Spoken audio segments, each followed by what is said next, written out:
Bom dia, com muito amor, paz, alegria para você que está aí, servidos, um cafezinho quentinho, uma delícia.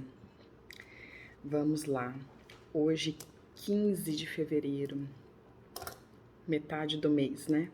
Já concluímos.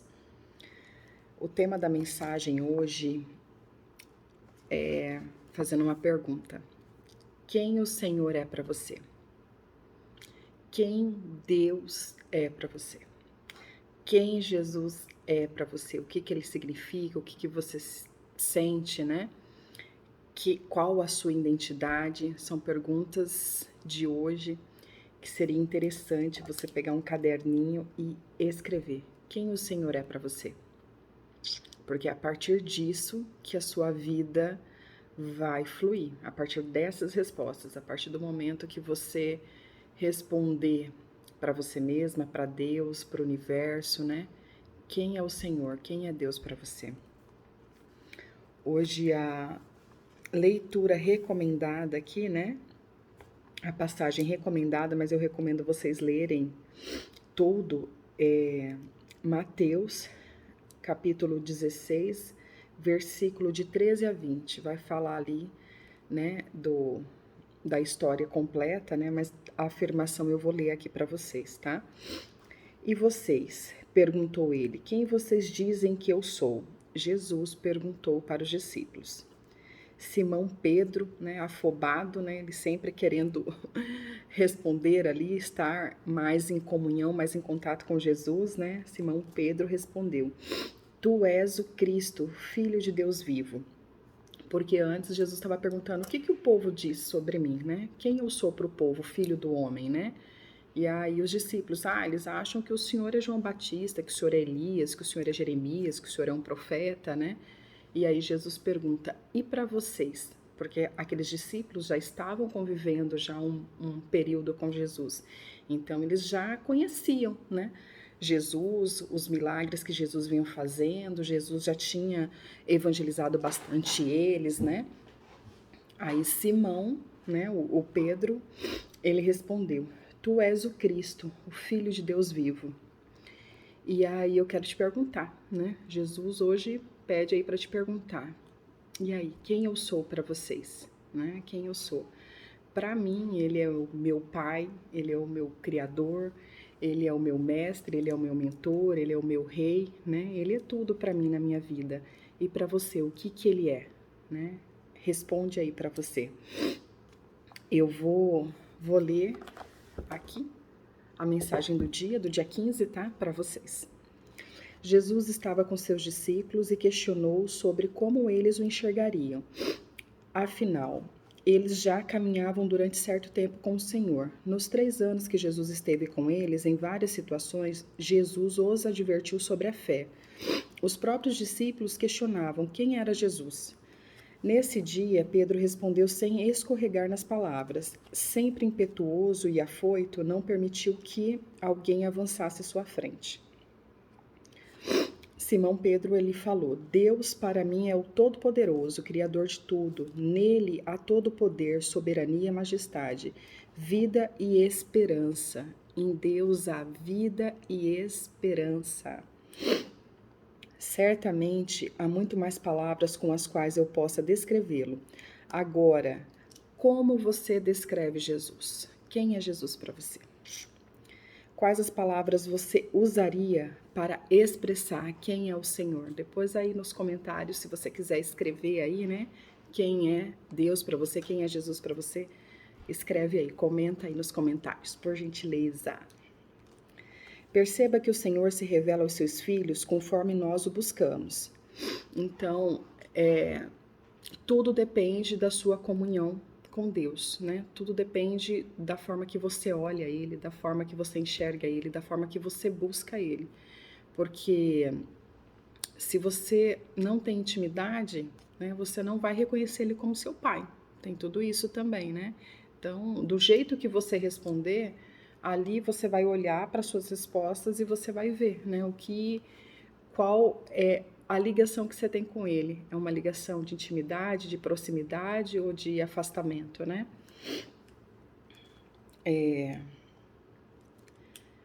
Perceba que o Senhor, né, se revela aos seus filhos conforme nós o buscamos. Talvez a jornada pela qual você o vê seja diferente da minha. Acredite, é natural termos olhares diferentes. No entanto, uma coisa que não pode mudar é quanto ao Senhor ser o nosso Pai. Então, a gente pode até ter, né, um olhar diferente para Deus, mas o que precisa permanecer intacto e tudo igual é relacionado a isso, que o Senhor é o nosso Pai, que o Senhor é o nosso Criador. Isso é a base que precisa ser, né? Não sei se é, mas é o que deveria ser para todos. A sua caminhada na Terra só tem razão quando o seu olhar se volta primeiramente para Deus e para quem você é com base nessa certeza. Antes de conhecê-lo, a minha vida era uma. Depois que eu recebi como Salvador, o meu olhar mudou, a minha esperança renasceu e a minha fé se tornou ativa. Na verdade, quando realmente você reconhece a Deus, quando você busca, quando você tem intimidade, tem uma ruptura, né, da forma que você vivia e da forma que você passa a viver. Isso é nítido, né? A transformação que acontece na vida das pessoas, né, que começa a se relacionar com Deus. Vivia num mundo e ela passa a viver em outro mundo, né? Isso é nítido, você observa no comportamento, nas ações, na própria pessoa, é como se mudasse o semblante dela, né? Então, essa transformação, ela acontece. É como se você saísse de um mundo e viesse para um outro mundo, que é o que acontece mesmo, né? Deus sabe exatamente o que está no seu coração neste momento. Não tente esconder. Contudo, ele só agirá se você permitir. Aí, de novo, né? Permissão. Deus, ele é um pai respeitoso, né? Ele está o tempo todo acessível para todos, mas ele não é aquela pessoa entrona. Ele vai respeitar, né? A permissão de cada um. Se você permitir ele agir, pedir ajuda, ele vai te ajudar. Se você não pedir, ele vai ficar ali, ele vai se manter só observando, né? Ele nos concedeu o livre-arbítrio e somos nós que decidimos se nós desejamos, né, estar na presença, na companhia dele, e se nós que devemos procurá-lo no sentido de que ele venha, né, suprir todas as nossas necessidades aqui. Então, precisa ter o teu aval, precisa ter a tua permissão, senão nada acontece. Ele sabe como será o seu amanhã. Você aí sabe como vai ser o seu amanhã? A gente pode até fazer planos, né, de várias coisas, do que vai fazer, do que não vai fazer, se vai viajar, se não vai viajar. Mas essa certeza nós não temos, né? E Deus, ele já viu, além do que a gente pode ver, né? Como vai ser o nosso futuro, né? E ele tem um plano, né? Ele tem um projeto lindo, abençoado para cada um de nós. Mas nós precisamos permissão, não esquece essa palavra, né? Nós precisamos permitir que ele realize esse projeto em nossas vidas. Ele sabe em que as nossas escolhas resultarão. Quem planta sementes esperando uma grande colheita não pode prever com exatidão se isso de fato sucederá. Mas Deus é a exatidão dos cumprimentos das suas promessas na nossa vida. Então, Deus, ele tem promessas, né? Maravilhosas, promessas de paz, de bênção, de abundância na vida de cada um de seus filhos.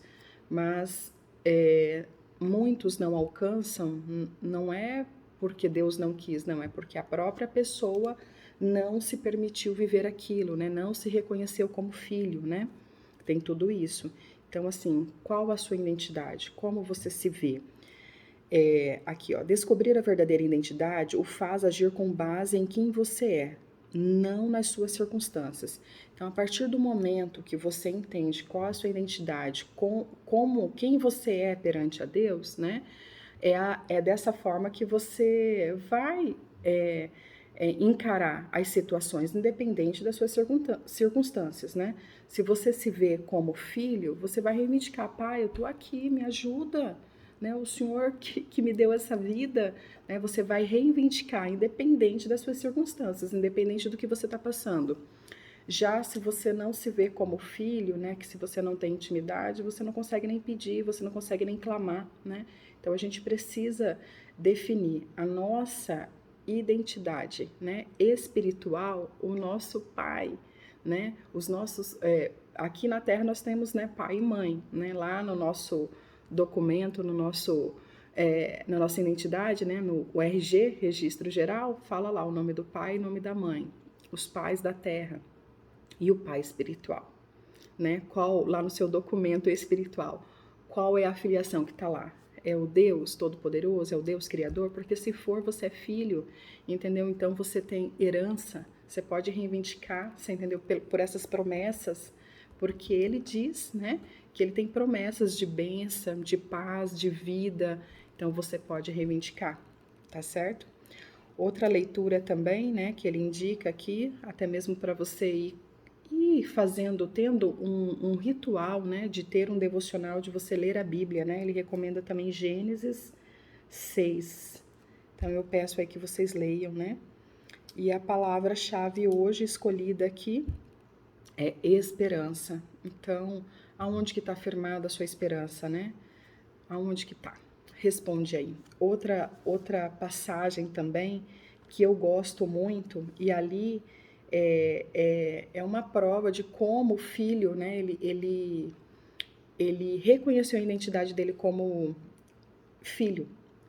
Eu gostaria que vocês lessem, cadê, onde que eu anotei? Aqui, Filho Pródigo, né, a história do filho pródigo. Muitos aí já conhecem, né? Mas eu recomendo vocês fazerem a leitura, né, de Lucas, capítulo 15, versículo de 11 a 31. Na história do filho pródigo, você pode tirar vários ensinamentos ali, né? Do perdão, do arrependimento, de reconhecer a identidade, né? Isso do filho, né? A história do filho pródigo é aquele filho que ele falou: ó, pai, me dá a parte aí da minha herança, né? E eu vou viver a minha vida. Então, eram dois filhos. Aí o que pegou a parte dele, o pai deu a parte dele, escolha, né? Livre-arbítrio. Ele escolheu pegar a herança lá, a parte dele, e foi viver a vida dele. Viveu lá alguns anos, algum tempo, gastou tudo, né? Pintou e bordou, literalmente. E aí depois veio, né? O período de vacas magras, né? Fez tudo errado, perdeu tudo, meteu os pés pelas mãos. E aí passou tanta necessidade, foi tão humilhado que ele falou: não, eu vou voltar, né, para a casa do meu pai, eu vou pedir perdão. Ele não precisa nem me tratar como um filho, ele pode me tratar como um servo dele, né? Mas eu vou voltar, eu vou pedir desculpa por tudo que eu fiz, né? E eu quero estar ali com ele, porque eu estou passando aqui até necessidade, né, fome, né?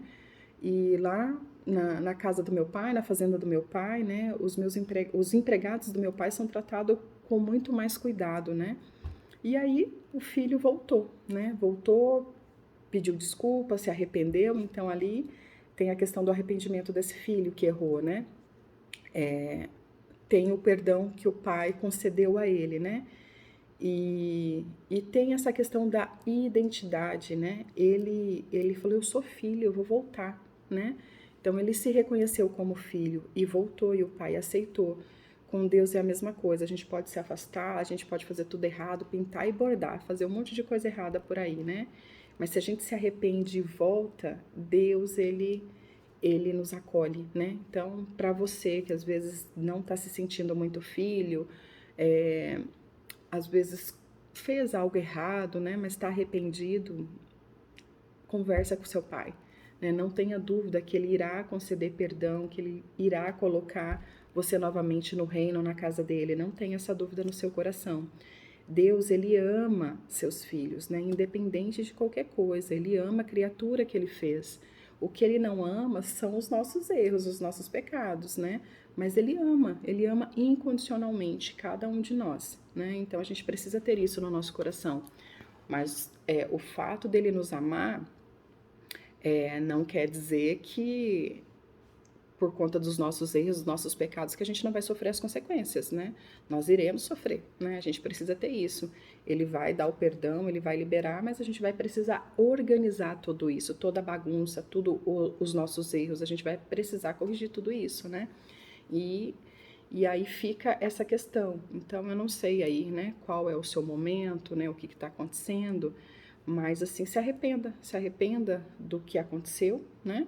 Procure viver de uma forma diferente, procure buscar a Deus, converse com seu pai, tenha certeza que ele vai te acolher, que ele vai recolher você novamente como o pai desse filho, né, que pegou a herança e partiu para curtir a vida, né? E depois ele se arrependeu e voltou, e o pai acolheu ele de novo, né? Qual é o pai, gente? Qual é o pai, né? Os nossos pais aqui da terra, né? Todo mundo aí já foi adolescente, já aprontou, né? E qual é o pai que não perdoa, que não acolhe? Dá bronca, né? Mas dá sermão, põe de castigo, tira aí, né? Um monte de coisa, mas é no sentido de querendo disciplinar, educar, né? E com Deus não é diferente, né? Ele ama, é um amor 1000 vezes maior do que esse amor da terra, né? Então a gente já tem amor pelos nossos filhos, imagine o amor de Deus por nós, né? É 1000 vezes superior, a gente não consegue nem mencionar, né? Então é isso. Então, ó, na sua identidade, no seu RG espiritual, precisa estar lá na parte de paternidade, Deus, né? Deus é o nosso Pai, Deus é o nosso Criador, Deus é o nosso mestre, o nosso amigo, o nosso mentor. Nele está tudo que nós necessitamos, né? E se você é filho, você é herdeiro, herdeiro de uma vida abundante, herdeiro de uma vida em paz. É para você viver o melhor de Deus aqui nessa terra, né? A vida que você, eu quero ter uma vida assim lá no céu. Essa vida ela precisa ser espelhada aqui na terra. Entendeu? Você já precisa ter os bons hábitos, né? Os bons costumes aqui. A sua vida aqui na terra já pode ser um pedacinho lá do céu. Então procure fazer isso melhor. Reconheça Deus, né? Reconheça Jesus como seu Salvador. Reconheça Jesus como seu Pai. Essa é a mensagem que eu quero deixar aqui hoje para vocês. Espero aí estar contribuindo, né, um pouquinho aí com todos vocês, da mesma forma que quando eu entrego a mensagem, fica também aqui registrado um pouquinho mais em mim, né, tudo que a gente passa para o outro, tudo que a gente ensina, né, acaba fixando mais em nós, né, e no dia de hoje, eu convido a você, né, aonde você estiver, sabe, fazer uma pequena oração, né, pedir para que Deus, né, para que Ele te perdoe e para que Ele te coloque no colo. Talvez você esteja precisando aí, né, esteja tão carente, né, se sentindo órfão e na verdade é um sentimento seu, porque você não é e você não está órfão. Mas talvez você esteja carente, né? Então peça para Deus suprir essa necessidade, peça para Deus te carregar no colo, né? Peça para Deus fazer formas que você consiga sentir todo esse amor que Ele tem, que é transbordante. É isso, gente. Um feliz dia, tá? Que Deus esteja aí presente, que o nosso Pai esteja aí presente, né? Na casa, no trabalho, né? No dia a dia, no coração de cada um de vocês, tá bom? Bom dia, fica aí na presença de Deus, o nosso Paizinho. Bom dia, até mais.